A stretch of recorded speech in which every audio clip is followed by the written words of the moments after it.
Bismillahirrahmanirrahim. Assalamualaikum warahmatullahi wabarakatuh. Alhamdulillah hamdan katsiran kama amar. Asyhadu an la ilaha illallah wahdahu la syarikalah. Lahul mulku wa lahul hamdu yuhyi wa yumitu wa huwa ala kulli syai'in qadir. Wa asyhadu anna Muhammadan abduhu wa rasuluh. Pemirsa yang sama dimuliakan oleh Allah Subhanahu wa taala. Alhamdulillahirabbil alamin. Segala puji hanya untuk Allah Subhanahu wa taala. Tuhan yang menciptakan bumi dengan segala isinya, menundukkan alam untuk kebutuhan manusia, sekaligus mengikatnya dalam sebuah ikatan amanah dan tanggung jawab. Salawat dan salam kita haturkan pula pada junjungan kita Nabiullah Muhammad sallallahu alaihi wasallam.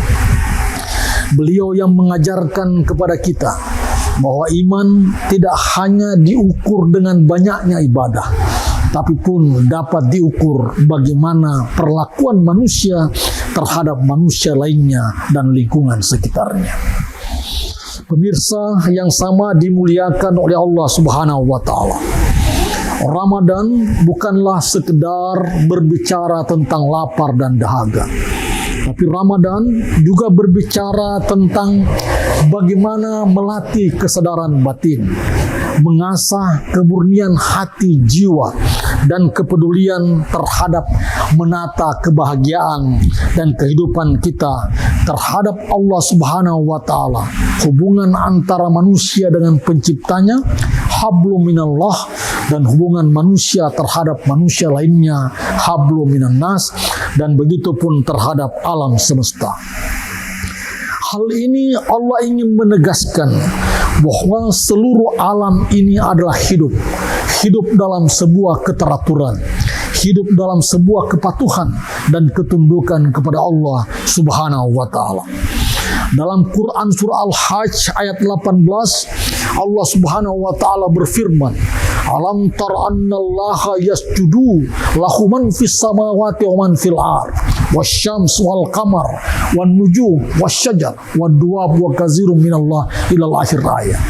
Artinya, di dalam penciptaan langit dan bumi, seluruh alam di dalamnya, di atas langit dan di dalam bumi, bersujud kepada Allah Subhanahu wa taala sebagai ketentuan dan bertasbih. Ayat ini tentunya memberikan pelajaran, pesan mendalam kepada kita bahwa seluruh alam ciptaan ini bukanlah benda mati, tetapi makhluk yang Allah tundukkan, makhluk yang Allah berikan ketetapan dan ketepatan untuk beriman dan bertasbih kepada Allah Subhanahu wa taala. Maka saudara-saudara sekalian yang sama dirahmati oleh Allah Subhanahu wa taala, ketika ada manusia melakukan kerusakan kepada alam, maka sesungguhnya dia telah melakukan pelanggaran pada harmoni kosmik, melakukan sebuah gangguan tentang tatanan beribadah alam semesta. Allah Subhanahu wa taala berfirman di dalam Al-Qur'an surah Al-Baqarah ayat 29.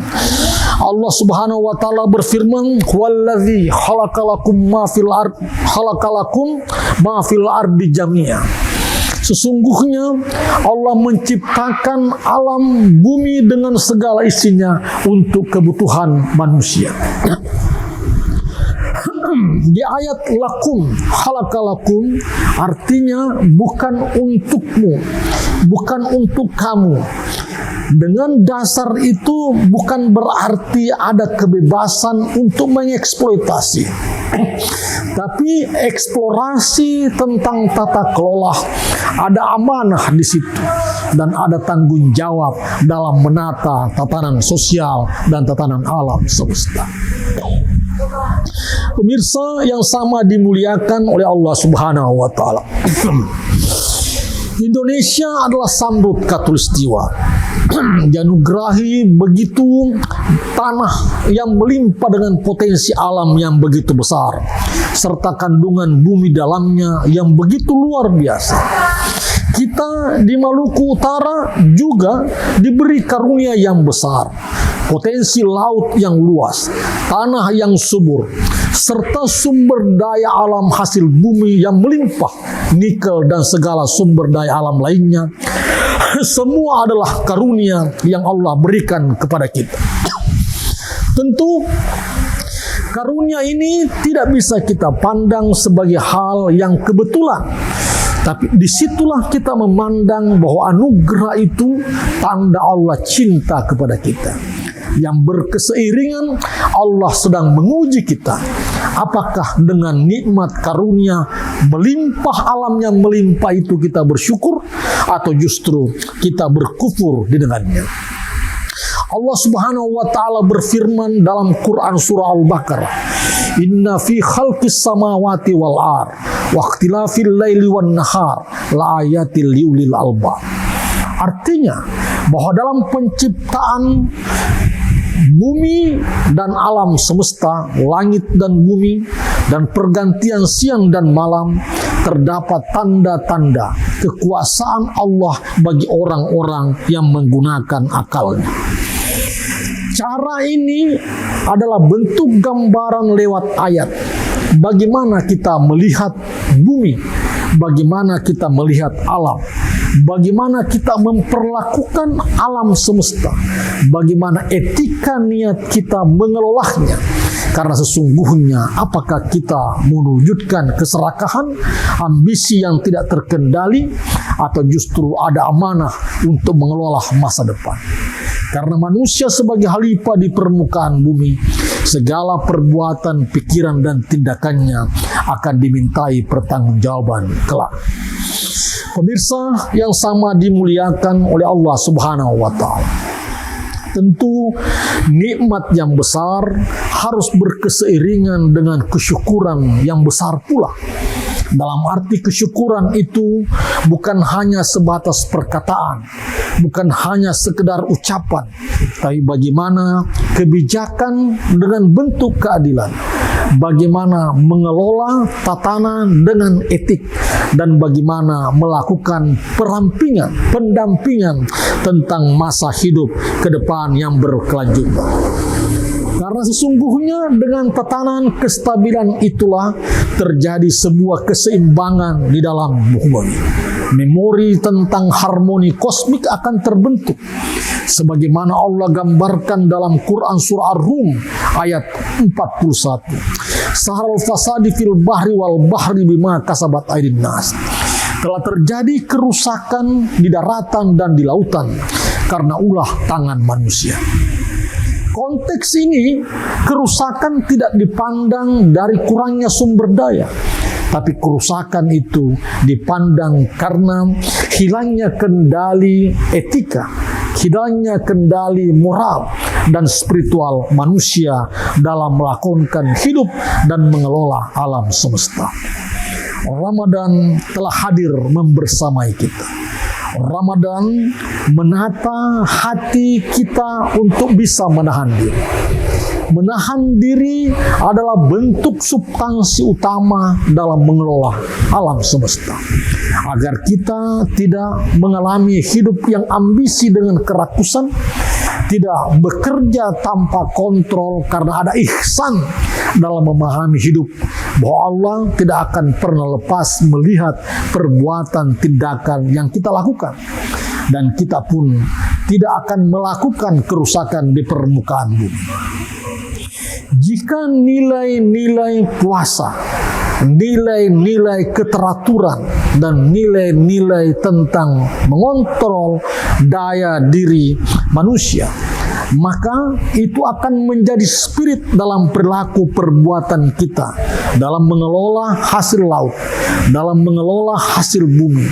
Maka tentu pengelolaan itu akan melahirkan keberkahan di permukaan bumi, keberkahan kepada kita semua.